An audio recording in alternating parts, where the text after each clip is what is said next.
नमस्कार, शाम के 6 बजे हैं। मैं हूं पंकज भार्गव। इराक के मोसुल शहर में 40 भारतीयों को अगवा कर लिया गया है। ये सभी लोग वहां कंस्ट्रक्शन का काम करते थे। अगवा भारतीयों के परिजनों ने इस बात की पुष्टि की है। विदेश मंत्रालय ने मोसुल शहर में काम कर रहे 40 भारतीयों के अगवा होने की बात कही है। सभी 40 भारतीय मोसुल में एक प्रोजेक्ट पर काम कर रहे थे। भारतीयों को अगवा करने के पीछे Islamic State in Iraq and al Sham यानी ISIS के चरमपंथियों का हाथ होने की आशंका जताई जा रही है।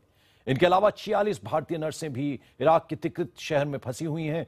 विदेश मंत्रालय के प्रवक्ता सैयद अकबरुद्दीन का कहना है कि अभी लापता बताए जा रहे लोगों से बात नहीं हो पाई है और वो लगातार इराक सरकार के साथ बातचीत कर रहे हैं।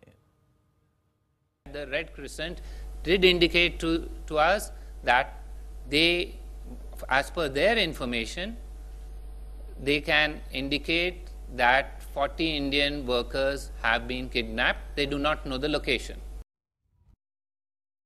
At this stage, we need to get as much information as possible. And we are trying to get information, we are trying to establish contacts, we are trying to work with anybody on the ground who can assist us in this difficult circumstances. I will not get into operational details. Please try to understand that in an evolving situation, we are not going to share such information of who we are working with. I've told you, we are willing to work with every organization and every individual who will assist us in this difficult circumstance. और Iraq में फंसे भारतीयों में एक अंबाला के भेटा गांव के अमित भी हैं। कल रात के बाद से परिवार का अमित से कोई संपर्क नहीं हो पाया। अमित वेल्डिंग का कोर्स करके कमाने के लिए इराक गया था। परिवार ने अमित को 2 लाख कर्ज लेकर 7 महीने पहले इराक भेजा था, जहां से अमित ने 2 महीने की तनख्वाह परिवार को भेजी थी। 3 महीने की तनख्वाह अभी रुकी हुई है। हालात बिगड़े तो अमित को उसके परिजन घर वापस ला रहे थे। अमित के परिजन चाहते हैं कि सरकार उनकी मदद करे और उनके बच्चे को सुरक्षित लेकर आए। अब दिक्कत आ गई उसको। हाँ जी, जो मैंने 2 लाख कर्जा देकर भेजा था, अभी तो हमारा वो भी नहीं उतरा वहाँ से। तो मान ले 3 महीने की तनख्वाह जी, 2 महीने की तनख्वाह उसने हमारे पास भेजी है, तो 3 महीने की तनख्वाह चार के अभी नहीं भेजी उसने। हाँ जी, वही रुकी हुई है। हाँ जी, हमने वापस बुला लिया अपना बच्चा भी। दिक्कत आ रही है उसको, तो हमने बोला भी कल से आज सुबह से फ़ोन भी नहीं उसका आ रहा है। हाँ जी, रात हुई थी जी। रात से बात दोबारा नहीं हुई। तो कोई और तरीके से हमने किसी से बात करने की कोशिश करी आसपास? ना जी, ना जी, फ़ोन नंबर हमारे पास किसी का नहीं है जी। कोई संपर्क ना जी, बस वहाँ लड़के का जो नंबर दिया हुआ उस पर हम कर रहे हैं, तो उससे बात नहीं हुई हमारी। हाँ जी, बस ईबू से हाँ जी बात हो जाती, हमारे थोड़ा बहुत मन अक हो जाता, तो इसलिए फिर क्या चाहते हैं सरकार से भी मदद करे? सरकार मदद ऐसा जी, जो बच्चा वहाँ ठीक ठाक रहा तो वहाँ रह सकता हो, तो मानो कोई प्रॉब्लम नहीं है। भी बच्चा हमारा परेशान नहीं मन हो, सुरक्षा देनी चाहिए। हाँ जी, सुरक्षा देनी चाहिए उसको। जो मान ले उड़ाना चाहा बच्चा, हम उड़ा बुलाने में राजी हैं। जो मान ले बच्चा हमारा वहाँ सही रह सका, तो वहाँ हम कोई परेशानी नहीं है, पर हमारे बच्चे को परेशानी ना कोई भी हो। बस रात वक्त उसके बाद कोई बात नहीं हुई। नंबर नहीं मिल रहे। बच्चा वापस आ जाए तो उससे बेहतर हो। कुछ नहीं है, वापसी आ जाना चाहिए वैसे। और अमित इराक में काम करने गए थे, उनसे संपर्क नहीं हो पा रहा। उनके पिता जगदीश इस वक्त हमारे साथ फोन लाइन पर हैं। जगदीश जी, आखिरी बार अमित से आपकी कब बात हुई थी? तो क्या बता रहे थे वो आपसे? क्या बात हुई उनकी कि वो वहां ठीक हैं, किसी तरह की परेशानी है, कुछ बात हुई आपसे? नहीं, जो कह रहे हम सुरक्षित हैं बिल्कुल। अच्छा, और फिर वापस आने की बात हो रही है, उस बारे में क्या जानकारी वो दे रहे थे? वो कह रहे थे ये हम 2-4 दिन के अंदर अंदर वहां से निकल जाएंगे। और कल रात से कोई बात नहीं हो पाई अमित से? वही थी जी। तो क्या कह रहे थे कल रात को जब बात हुई? तो कह रहे थे जी हम यहाँ से वापसी आना चाह रहे हैं। तो उस वापस आने में कोई दिक्कत, कुछ इस तरह की बात उन्होंने कही आपसे? नहीं, अभी तो कुछ नहीं बोल रहा जी अभी। तो आप चलिए, आप अपना ख्याल रखिए। हम पूरी उम्मीद करते हैं कि अमित जो है जल्द से जल्द आपके पास आ जाएगा। और हमारे साथ इस वक्त न्यूज रूम से जुड़ रही हैं हमारी सहयोगी स्मिता शर्मा।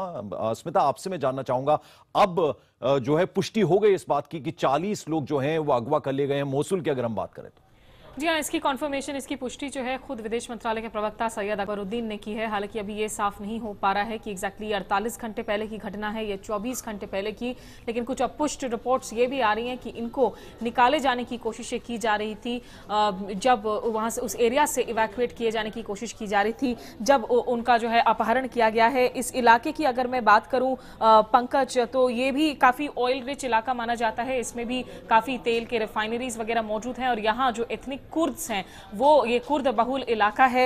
इनफैक्ट जो कुर्द मिलिशिया है उनको पेशमर्गाज कहा जाता है। माना जा रहा है कि जब इन भारतीयों को वहां से इवैक्यूएट करने की कोशिश की जा रही थी तब इन्हें बाकायदा जो है अगवा किया है पेशमर्गाज ने। कंपनी की तरफ से मैं आपको बता दूं, जो हमारे न्यूज चैनल CNN IBN को सफाई दी जा रही है। तारिक नूर उल हदा जो कंपनी है, ये एक निर्माण का काम करती है। ये कंपनी जहां पर ये सारे भारतीय मजदूरी कर रहे थे और यहाँ उनके हैदर अब्दुल्ला जो इंजीनियर हैं, उनका फिलहाल दावा है कि भारतीय सुरक्षित हैं। उन्हें उत्तरी इराक के अरेबियन में शिफ्ट किया गया है, लेकिन इस वक्त विदेश मंत्रालय इस पर जो है कोई भी टिप्पणी नहीं कर रही है। स्मिता, अगर मैं कुल नंबर की बात करूं तो करीब 100 के करीब लोग जो हैं वो फंसे हुए हैं। उनमें 40 जो हैं अगवा हैं, नर्सें हैं, उसके अलावा तिकरित में पंजाब से ज्यादातर लोग हैं जो इंफॉर्मेशन आ रही है। अब सरकार की तरफ से किस तरह की पहल हो रही है? क्या इराक सरकार से लगातार संपर्क में है भारतीय सरकार? क्या कुछ जानकारी आप दे पाएं? देखिए पंकज, जहां तक भारतीयों का इराक में मौजूदगी का सवाल है, कुल संख्या जो है लगभग 10,000 बताई जा रही है लास्ट काउंट पर, जिसमें से कि ज्यादातर भारतीय जिन इलाकों में हैं वो बगदाद हो या उत्तरी इराक में, वहां पर गड़बड़ी नहीं है। लगभग 100 भारतीय ऐसे इलाकों में फंसे हुए हैं, खासकर तिकरित में, जहां लगभग 46 नर्सेज बताई जा रही हैं जो दक्षिणी भारत और केरला वगैरह से जिनका रिश्ता है, और 40 भारतीय जो कि इस कंपनी में काम कर रहे हैं, कंस्ट्रक्शन कंपनी में, जो पंजाब और उत्तरी भारत के बताए जा रहे हैं, जहां सबसे ज्यादा जो है स्थिति खराब है। उन 46 नर्सेज के साथ मैं आपको बता दूं कि जो इंटरनेशनल रेड क्रिसेंट सोसाइटी है, जो इंटरनेशनल रेड क्रॉस सोसाइटी का इराकी एफिलिएट है, उन लोगों ने बाकायदा कल उनके मेंबर्स ने बातचीत की है। वो सारी नर्सेस इस वक्त सुरक्षित हैं। नई दिल्ली में जहां विदेश मंत्रालय में 24 घंटे के लिए कंट्रोल रूम खोला गया है, विदेश मंत्री सुषमा स्वराज ने भी आज जो है लगातार फोन कॉल्स किए हैं इन जो अफेक्टेड फैमिलीज हैं उनके साथ, ऐसा कहना है विदेश मंत्रालय का। और सुरेश रेड्डी जो कि पूर्व राजदूत रहे इराक में, उनको वापस से अभी वहां भेजा जा रहा है एम्बेसी को और स्ट्रेंथन और मजबूत करने के लिए। चलिए स्मिता, हम आपसे बार बार संपर्क करते रहेंगे। फिलहाल आपका शुक्रिया। हमारी एसोसिएट फॉरेन एडिटर हमें बता रही थी, अपडेट दे रही थी कि इस वक्त किस तरह के हालात इराक पर हैं और इराक में हैं, और 100 के करीब लोग जो हैं इस वक्त मुश्किल में, ज्यादातर पंजाब के लोग हैं। इराक के मोसुल और तिकरित कस्बों में फंसे लोगों में अमृतसर जिले के एक गांव भयकला के कुछ नौजवान भी हैं। ये लोग वहां एक कंपनी में काम करने के लिए गए थे। इन लोगों का रविवार के बाद से कोई पता नहीं है। इनके परिजन उनका हाल जानने के लिए बेताब हैं, लेकिन उन्हें कोई खबर नहीं मिल रही। परिवार अब मदद के लिए भारत सरकार से गुहार लगा रहा है।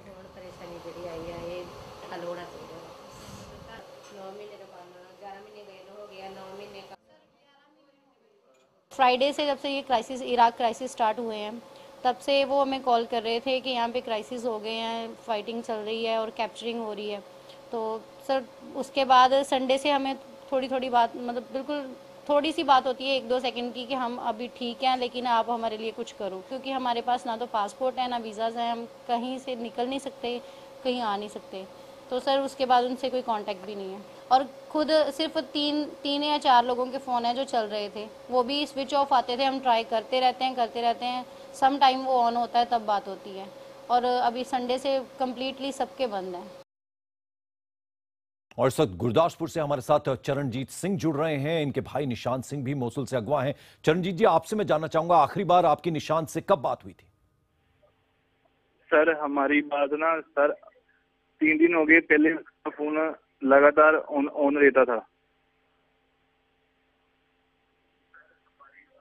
ये बताइए कि किस कंपनी में निशांत काम कर रहे थे, कुछ इस बारे में बताएंगे आप?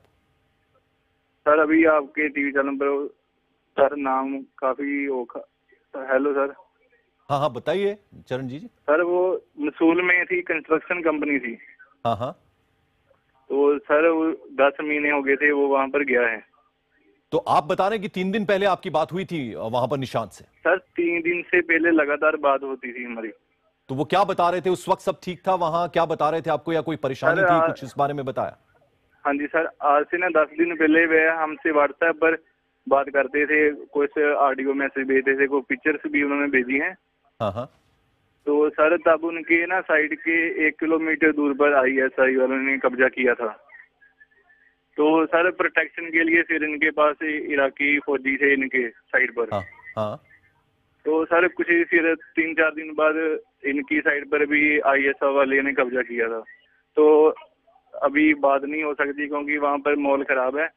तो ISI वालों ने उन्हें वैसे तो सेफ जगह रखा है, खाने पीने के लिए देते हैं हाँ। सर, पर वो इंडिया भेजने इसलिए नहीं भेज रहे, उनको लारे लगा रहे हैं कि आपको हम कंपनी से सैलरी लेकर देंगे 4-5 महीने की जो आपकी रहती है।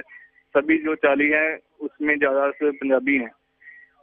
चलिए चरणजीत, आप अपना ख्याल रखिए। हम पूरी उम्मीद करते हैं कि निशान जो हैं वो बिल्कुल ठीक होंगे और अब जाहिर बात है भारत सरकार भी कोशिश कर रही है कि जल्द से जल्द जो लोग वहां फंसे हुए हैं या दिक्कत में हैं उनको आप तक वो पहुंचे, ऐसी हम पूरी उम्मीद करते हैं। फिलहाल आपका शुक्रिया। और इराक में फंसे भारतीयों को लेकर देश में सियासी बयानबाजी भी चल रही है। कांग्रेस का आरोप है कि सरकार इस मामले में कुछ भी नहीं कर रही, जबकि बीजेपी प्रवक्ता MJ अकबर का कहना है कि यह मौका आरोप लगाने का नहीं है। दुर्भाग्य, अफसोस की बात है कि इतने दिनों से इस घटना के बारे में सारा देश जानता है, दुनिया उस पर नजर लगाए हुए है और हमारे देश की सरकार ने जो 18,000 भारतीय वहां पर रह रहे हैं इराक में, उनकी रक्षा सुरक्षा के बारे में, उनकी हिफाजत के बारे में कुछ नहीं सोचा। आज 40 लोग किडनैप हो गए हैं, अभी बाकी और वहां पर 17,960 लोग अभी भी बाकी हैं। ये 40 लोगों की जो है ये लापरवाही क्यों हुई और बाकी जो लोग हैं उनको लाने के लिए क्या इंतजाम कर रही है सरकार, उसने अपना अभी तक कोई नीति नहीं बनाई। ये मौका है कि हम लोग सब मिलकर एक वहाँ जो बन रही है स्थिति, उसमें से उस स्थिति में से पहले तो हम जो वहाँ पे हिंदुस्तानी हैं, जो हिंदुस्तानी वहाँ पर गए हैं इकोनॉमिक डेवलपमेंट के लिए और कोई काम नहीं है, मदद करने गए हैं, पहले तो उनकी सुरक्षा बहुत बहुत ज़रूरी है। और मैं समझता हूँ, मैं जानता हूँ कि हमारी सरकार ने वहाँ जितने कदम लेने चाहिए वो बिल्कुल कदम अभी भी ले रही है। वहाँ एक नया एनवॉय भी गया है। ISIS यानी Islamic state of Iraq and Syria, इस नाम को ही इराक संकट के लिए जिम्मेदार माना जा रहा है। इस कट्टर संगठन का मकसद सुन्नी इस्लामिक राज कायम करना है, लेकिन क्या सिर्फ इस संगठन को ही दोष देना उचित है या फिर कहीं ना कहीं इसके पीछे इराक को लेकर अपनाई गई अमेरिका की नीतियां भी जिम्मेदार हैं? देखिए ये रिपोर्ट। अपनी ताकतवर सेना की बदौलत अमेरिका ने ही इराक के तानाशाह सद्दाम हुसैन की सत्ता उखाड़ फेंकी थी। सद्दाम की मौत के बाद अमेरिकी सरपरस्ती में 2006 में वहां लोकतांत्रिक सरकार बनी। शिया समुदाय के नूर अल मलिकी की सरकार ने देश के सुन्नियों के खिलाफ भेदभाव शुरू कर दिया। भेदभाव पर अमेरिका ने आंख बंद रखी। इससे जिहादी गुट ISIS के पक्ष में सुन्नी जन समर्थन जुट गया। इस बीच 2011 में ओबामा सरकार ने इराक से अपनी फौज वापस बुलाने का फैसला कर लिया। अमेरिका के जाने के बाद जिहादी गुट इतने मजबूत हो गए कि अब इराकी सरकार ही खतरे में पड़ गई है। इससे मध्य एशिया के दोनों तरफ, यूरोप से लेकर पाकिस्तान तक, अमेरिकी हित संकट में पड़ सकते हैं। लिहाजा संकट का समाधान निकालने के लिए अमेरिका ने अपने विरोधी रहे ईरान से भी बातचीत शुरू कर दी है। इराक में असली लड़ाई अभी बाकी है। माना जा रहा है कि इस जंग में बगदाद कमजोर साबित नहीं होगा। माना जा रहा है कि ISIS लड़ाकों की संख्या 10,000 से कुछ ज्यादा है। वहीं 2.5 लाख सैनिकों वाली इराकी सेना के साथ पुलिस की ताकत भी है। इराकी सेना के पास टैंक, हेलीकॉप्टर्स और लड़ाकू विमान भी हैं। लेकिन इराकी सेना में शिया और सुन्नी दोनों ही समुदाय के सैनिक हैं। माना जा रहा है कि मोसुल पर जब ISIS ने हमला किया तब इराक के सुन्नी सैनिकों ने ऐसी सरकार के लिए लड़ना सही नहीं समझा जो उनके समुदाय को दबाना चाहती है। फिर भी हवाई ताकत के बल पर फलूजा में इराकी हेलीकॉप्टर्स ने अपनी कार्रवाई में 200 ISIS लड़ाकों को मार गिराया है। Bureau report, IBN 7।